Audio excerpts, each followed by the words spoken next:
గులాబీ పార్టీని ఖాళీ చేయడమే పనిగా పెట్టుకుంది హస్తం పార్టీ. ఒక్కొక్కరుగా బీఆర్ఎస్ ఎమ్మెల్యేలకు కాంగ్రెస్ తీర్థం ఇస్తున్నారు.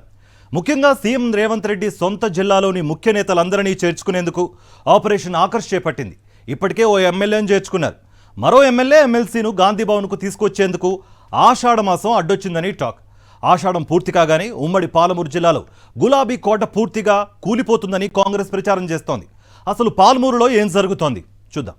గతంలో ఉమ్మడి పాలమూరు జిల్లాలో గులాబీ పార్టీకి ఎదురే లేదు. కానీ ఇప్పుడు గత వైభవంలా మిగిలిపోయింది. అసెంబ్లీ ఎన్నికల్లో 14 స్థానాలకు గాను గద్వాల, అలంపూర్ మాత్రమే బీఆర్ఎస్ కు దక్కాయి.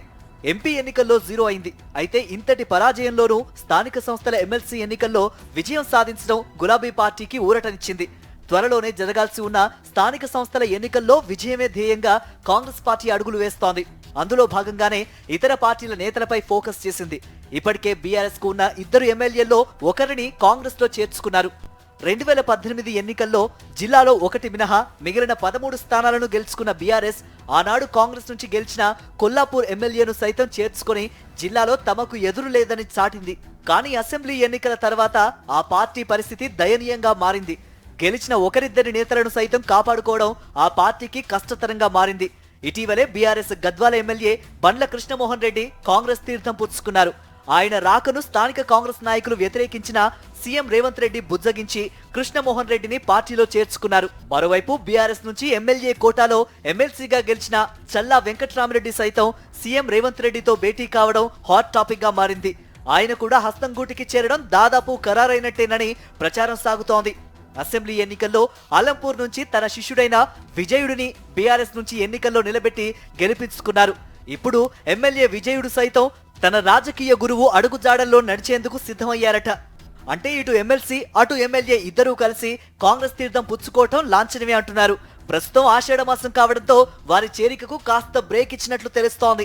మాజీ సీఎం బీఆర్ఎస్ అధినేత కేసీఆర్ నిర్వహించిన పార్టీ శాసనసభాపక్ష సమావేశానికి సైతం ఈ 2 నేతలు డుమ్మా కొట్టడంతో వారు హస్తం గూటికి చేరడం ఖాయమని చెబుతున్నారు. మరోవైపు అలంపూర్లో బలమైన నాయకుడు ఏఐసీసీ కార్యదర్శి సంపత్ కుమార్ ఉండడంతో ఆయనతో చర్చించాకే ఎలాంటి ఇబ్బంది లేకుండా ఎమ్మెల్యే ఎమ్మెల్సీల చేరికల ప్రక్రియను చేపట్టాలని సీఎం రేవంత్ రెడ్డి భావిస్తున్నట్టు తెలుస్తోంది. సంపత్ కుమార్ కూడా పార్టీ హైకమాండ్ నిర్ణయం శిరోధార్యమే అంటున్నా క్యాడర్ మాత్రం వీరి చేరికపై కొంత అసంతృప్తితో ఉన్నట్లు తెలుస్తోంది. బీఆర్ఎస్ ఎమ్మెల్యే ఎమ్మెల్సీల చేరికతో త్వరలో రానున్న స్థానిక సంస్థల ఎన్నికల్లో తమకు పోటీ చేయడానికి సీట్లు దక్కవేమో అనే ఆందోళన కాంగ్రెస్ క్యాడర్ లో వ్యక్తమవుతోంది. మిగిలిన ఈ 2 కూడా కాంగ్రెస్ లో చేరిపోతే ఇక జిల్లాలో బీఆర్ఎస్ పరిస్థితి మరింత దయనీయంగా మారే అవకాశం కనిపిస్తోంది.